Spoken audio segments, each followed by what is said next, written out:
Hi everyone. I want to give you examples of questions 7 and 8 in the lab. You're given a period of a simple pendulum formula in the instructions. Just to start, the period of a simple pendulum or period of any periodic motion means the time to complete one cycle. For a periodic motion, there are different cycles, right? In a simple pendulum, it's basically you have a mass attached to a string and it basically goes back and forth between two positions.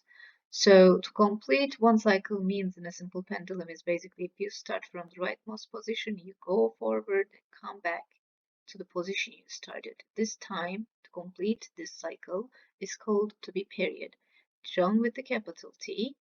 And for a circular motion, for example, circular motion is basically nothing but circulation around the point, right? So to start from some point, come back to the same point is basically a full cycle. So to complete that, starting from one point, coming back to the same point, that time is called to be period for a rotational motion, for a circular motion.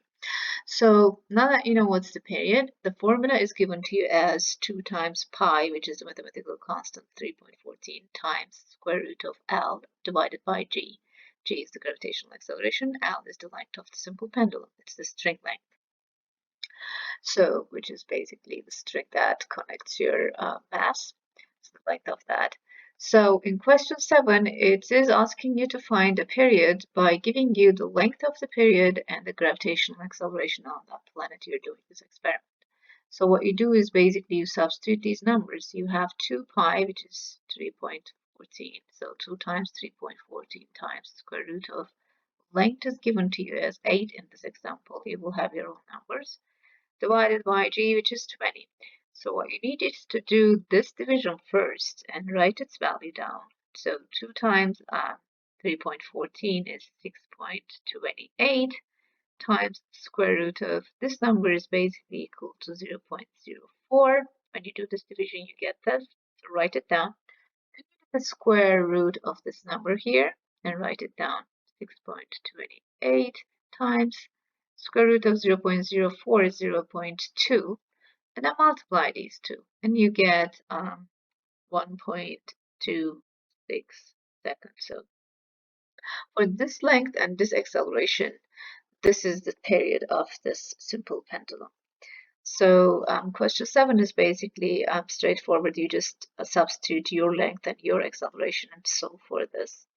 Question 8 is a little bit more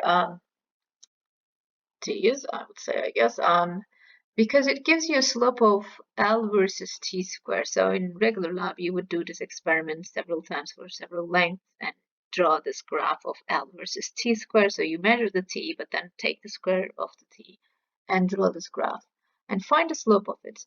For any given graph, you know the slope is delta y over delta x, and your y is L, your x is t squared. So your slope in this graph is going to be giving you the value of L over t squared, okay?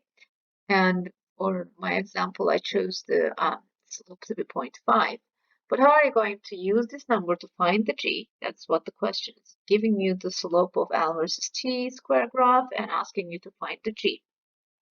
So going back to the formula we have here, what you need to do is to basically, your g is under the square root, so you need to basically take the square of this formula. So if you get square both sides of this equation, you get t square is equal to 4 is the square of 2 pi square, and square of square root is itself, so it's going to be L over g, right? Square and square root cancels each other.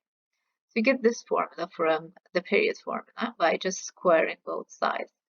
And the question is asking you to find the g, so you need to isolate it. You need to rearrange this by multiplying both sides with g and dividing both sides with t square. You need to rearrange and find how you can find g. So g is going to be equal to 4 pi square L over t square.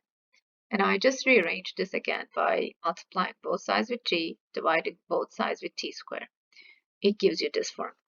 So as you can see here, you have L over t squared, which is exactly the slope value. that you're going to be given, right? And in my case, I chose it to be 0.5. So I'm going to just substitute that number, 4 times 3.14 square times L over T squared is the slope, as you can see. So I'm going to write 0.5 because I chose slope to be 0.5. So when you do this multiplication, square 3.14 first, then multiply it with 4, multiply it with your slope. You get, I get for this one to be 19.72 meter over second square.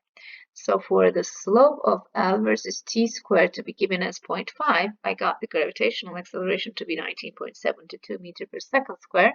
So this is like almost twice of the Earth's gravity, right? I hope these two examples are going to help you for the question 7 and 8 of the lab.